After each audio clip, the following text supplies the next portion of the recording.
আমি বলবো তাদের মুভমেন্টটা পুরো সেলফিশ মুভমেন্ট ছিল, তাদের নিজস্ব মুভমেন্ট ছিল। পেছন থেকে এই আন্দোলনকে যারা চালাচ্ছে তারা মমতা ব্যানার্জিকে বাঁচাবার জন্য এসব নাটক করছে না তো। আর.জি. কর কাণ্ডকে কেন্দ্র করে যে জুনিয়র ডাক্তারদের আন্দোলন গড়ে উঠেছে, সেই আন্দোলন নিয়ে কিন্তু সমাজের বিভিন্ন স্তরে বিভিন্ন ধরনের প্রতিক্রিয়া তৈরি হচ্ছে। এবার এই জুনিয়র ডাক্তারদের আন্দোলন নিয়ে বিজেপির রাজ্য নেতৃত্ব একটু নাক কুচকোতে শুরু করেছে। একে তো তাদের নেত্রী অগ্নিমিত্রা পল সেখানে গিয়েছিলেন, তারপর তাকে গো ব্যাক স্লোগান শুনতে হয়েছে। আরেকদিন তাদের সাংসদ অভিজিৎ গঙ্গোপাধ্যায় সেই লালবাজারের সামনে যখন জুনিয়র ডাক্তারদের অবস্থান চলছিল সেখানে গেছিলেন, সেখানে অভিজিৎ গঙ্গোপাধ্যায়কেও গো ব্যাক স্লোগান শুনতে হয়েছে। এই সব ব্যাপার তো ছিলই। তারপরে এখন ডাক্তার বাবুরা একটার পর একটা নতুন নতুন দাবি রাখছেন, মানে অন্তত বিজেপির দাবি অনুযায়ী। এই সব বিষয়ে বিজেপির নেতাদের বেজায় অস্বস্তি, তাদের একদম এসব ভালোই লাগছে না। খুব মেঠো ভাষায় বলতে গেলে তাদের এসব পোষাচ্ছে না। এবার প্রথমে বিজেপি বিধায়ক তথা ক্রিকেটার অশোক দিন্দা তিনি মন্তব্য করলেন। কি বললেন তিনি? জুনিয়র ডাক্তারদের আমি বলবো তাদের মুভমেন্টটা পুরো সেলফিশ মুভমেন্ট ছিল, তাদের নিজস্ব মুভমেন্ট ছিল।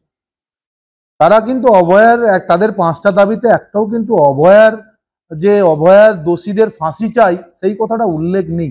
মূল দাবি হওয়া উচিত ছিল যে যত সময় না অভয়ার দোষীদের ফাঁসি হচ্ছে, শাস্তি হচ্ছে, তত সময় আমরা অনড় থাকবো। এই 5টা দাবিটা সম্পূর্ণ আলাদা দাবি। এটা তো সবসময়ের দাবি। বেটার প্রশাসন, বেটার ফেসিলিটিস, বেটার ইনফ্রাস্ট্রাকচার, এটার দাবি তো 365 দিন যখন তখন করা যায়। মমতা ব্যানার্জি মুখ্যমন্ত্রী, সে রাজনীতিক লোক, এত ভালো, সে জানে কি করতে হবে না করতে হবে। শুনলেন?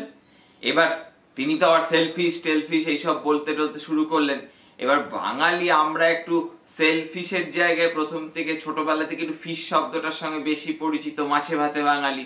তো যাই হোক আর কি, এই সেলফিশ এইসব শোনার পরে একটা বিষয় মনে হলো যে না, উনি হয়তো ঠিক বোঝেননি, নতুন রাজনীতিতে এসেছেন, একটু লুজ বল দিয়ে ফেলেছেন, একটু বুঝতে পারেননি, মারতে গেছিলেন 6, হয়ে গেছেন ক্যাচ আউট।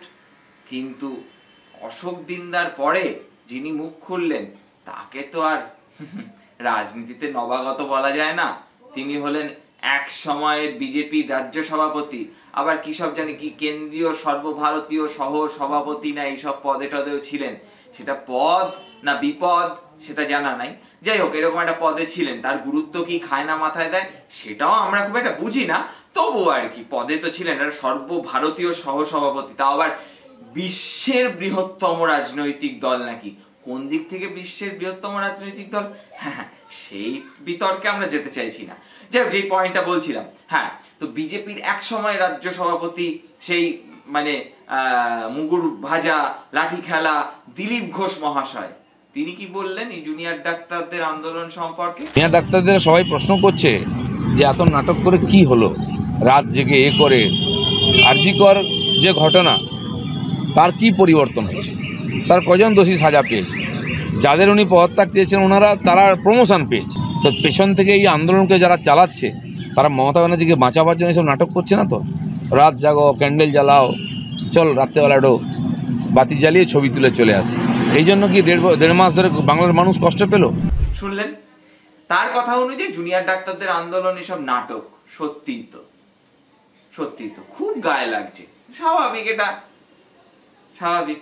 আসলে আপনারা চাইছিলেন এই জুনিয়র ডাক্তারদের এসব 5 দফা দাবি টাবি এইসব করে কি হবে? একটাই দাবি, দফা 1, দাবি 1, মুখ্যমন্ত্রীর পদত্যাগ, মানে যাতে আপনারা ক্ষমতায় আসতে পারেন।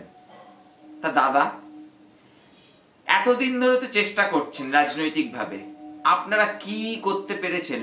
কোন লবণঙ্কা করতে পেরেছেন? হ্যাঁ, আসলে আপনাদের সমস্যাটা কোথায় জানেন তো?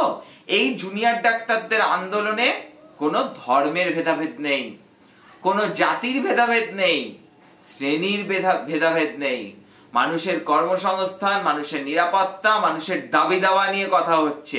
যেই কথাগুলো নিয়ে রাজনীতি করতে বা যেই কথাগুলোকে আপনারা বেজায় ভয় পান, তৃণমূলের মতোই। আপনাদের চেনার ছক হলো ওই তৃণমূলের কোনো নেতার দুর্নীতি নিয়ে একটু গলার শিরা ফুলিয়ে কথা বলা, অমুক দিন ধরবে তমুক দিন ধরবে, খুব বেশি হলে সেই নেতাকে যদি ইডি সিবিআই নিমন্ত্রণের পত্র পাঠিয়ে তলব করে বা তাকে শ্রীঘরে টিঘরে কয়েকদিনের জন্য জামাই আদর করতে নিয়ে যায়, সেটা নিয়ে একটু বগলবাজি করা, গলাবাজি করা, তারপরে সেই নেতা আবার শ্রীঘর থেকে ছাড়া পেয়ে যায়। এই যেমন আমরা দেখলাম অনুব্রত মণ্ডলের ক্ষেত্রে।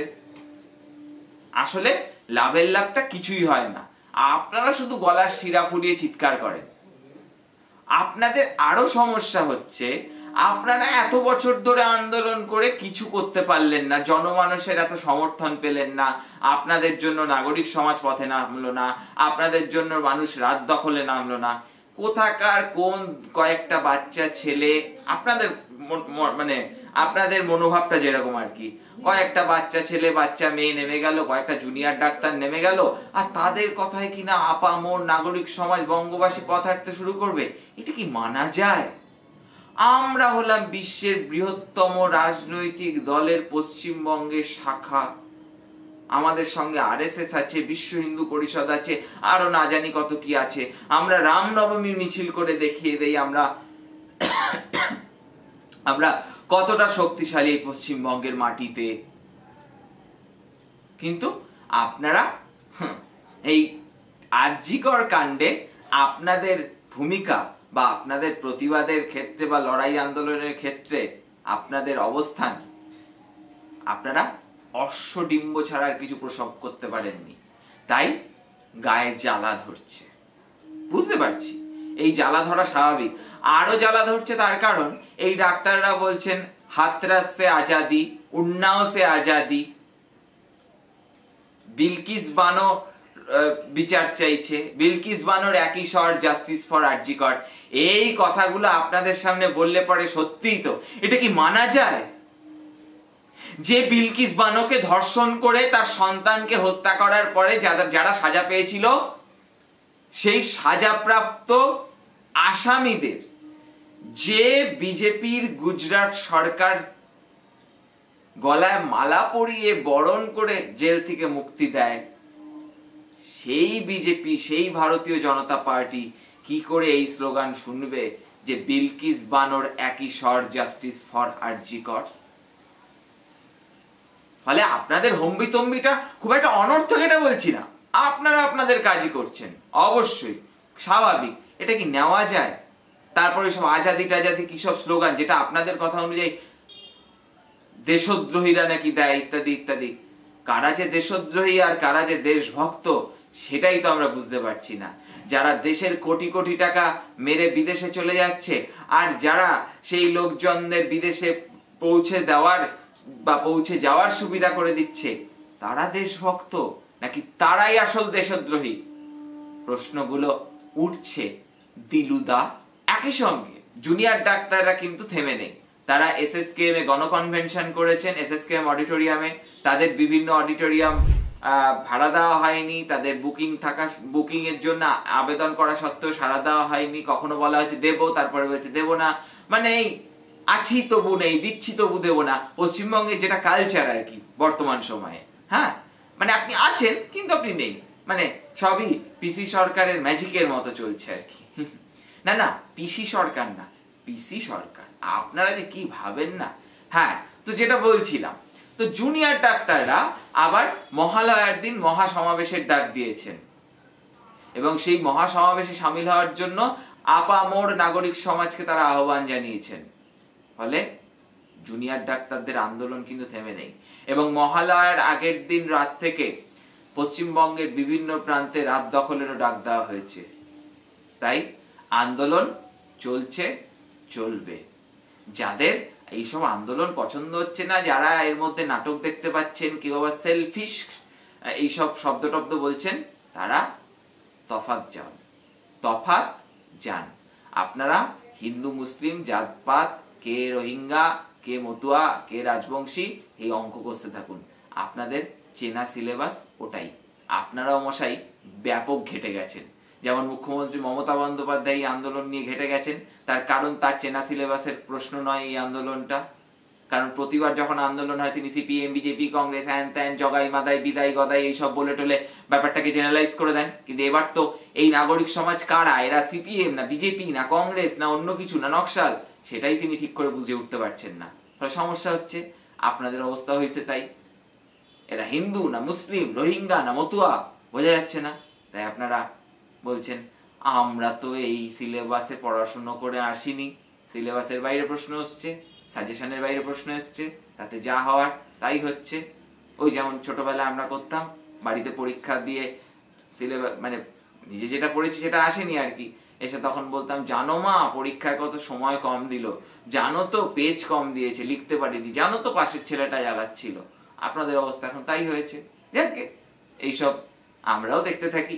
বঙ্গ রাজনীতির আপনারা এমন বিনোদনের ব্যবস্থা করছেন, সেই বিনোদনকে উপভোগ করাও তো একটা কর্তব্যের মধ্যে পড়ে আমাদের। আজকের এপিসোড যদি ভালো লেগে থাকে তাহলে লাইক করে দেবেন, আর যদি মনে হয় ঠিক লাগলো না তাহলে ডিসলাইক করতে দ্বিধাবোধ করবেন না। যারা এখনো চ্যানেলটিকে সাবস্ক্রাইব করেননি সাবস্ক্রাইব করে দেবেন। আমরা রূপক অর্থের পক্ষ থেকে আপনাদের কাছে এরকম বিভিন্ন বিষয়ে কাজ নিয়ে আসছি।